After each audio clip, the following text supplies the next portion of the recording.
Now to some controversy on Twitter after a Daily Mail article about violence in Baltimore. The headline saying that Mayor Brandon Scott's violence reduction strategies are backfiring as homicide and shootings numbers rise.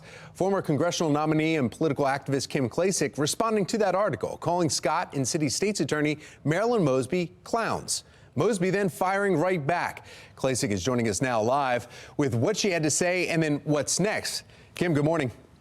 Good morning. Thanks for having me. Sure. It's a war of words between on Twitter here, and we actually have a shot of it because it's been taken down. So tell me what happened. This happened just yesterday, right? Yeah, I did. First and foremost, I just want to say I'm not going to respond to such a petty insult. It was very low and beneath the both of us, I think.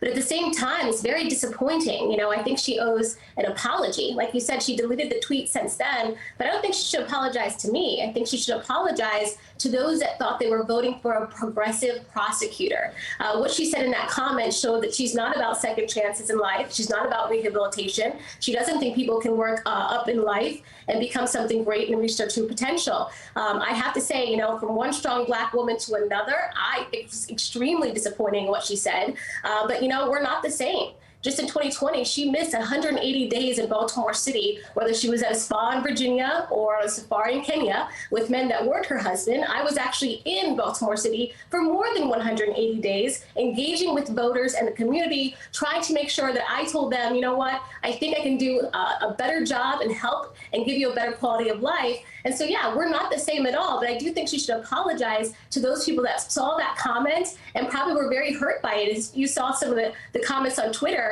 there were a lot of people that voted for her that were disappointed. Kimberly, though, let's find out, though, you started off the message, for anybody that's just joining us now, you started the message off by calling both Mayor of Baltimore and the City State's Attorney, Marilyn Mosby, clowns. Mm-hmm. Yeah, so so here's what I said. I said I was sent the article about basically them not being able to reduce crime in Baltimore City. And I said, yes, their quote was, we cannot arrest our way out of this. And so I said, making them the clowns of 2021. As we see, since Marilyn Mosby has been in office as a state's attorney, we have over 300 murders every year that she's been there. That's no coincidence, right? We need a zero tolerance policing method. We need to get violent repeat offenders off the streets. I think when she's asked or criticized about her record, she acts like she's a victim, when the real victims are those families that don't get justice, the loved ones that they're losing on the streets to gun violence. And so I hope at the end of the day, we can have a phone call, come together, woman to woman, and talk about our differences. But at the same time, I would love to talk to her about other things. I do think that Keith Davis Jr. is an innocent man that was at the wrong place at the wrong time. I do believe that, TurboTax is easy to use. If she wants help, I can help her navigate it. But for her to say these things to me, I have to say, Tom, I've never been under investigation. She has. The fact that she has time to tweet on Twitter is surprising. Under investigation right now by federal authorities, but as that's ongoing, let's talk about the crime then. She came out and said years ago that she said she was not going to prosecute low-level crimes and actually made that announcement just a little while ago. But what we heard from Commissioner Harrison, she had been kind of following along with that before making that announcement for years. It seems like she's sticking with this to say that in the long term, this is going to reduce crime. Do you think she can change now and go back, or does she need to stay with this throughout her political career? Otherwise, that could really hurt her.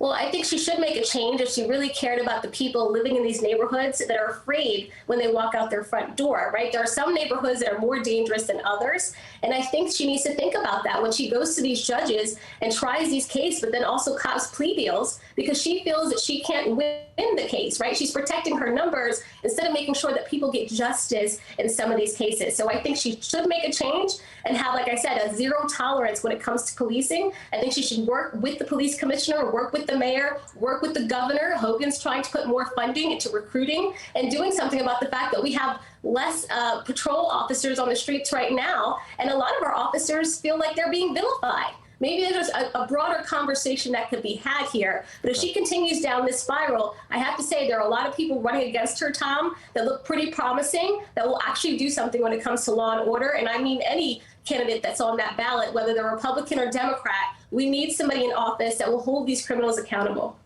Kimberly Klacik, political activist, thank you. Thank you.